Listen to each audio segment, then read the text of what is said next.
ఫైనల్గా కంచర్లపాలెం వచ్చేసాము. ఇక్కడి నుంచి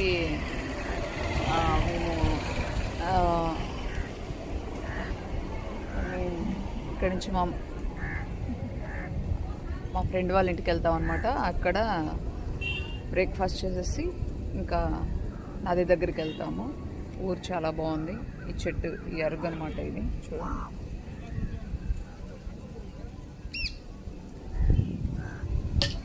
అరకు దగ్గర ఉన్నాము. ఇదే ఊరు.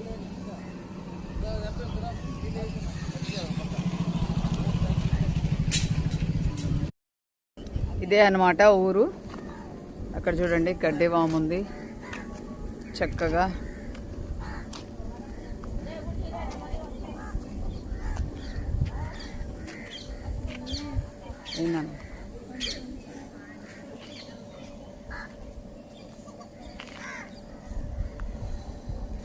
అందరూ సరదాగా కూర్చొని మాట్లాడుకుంటా ఉన్నారు.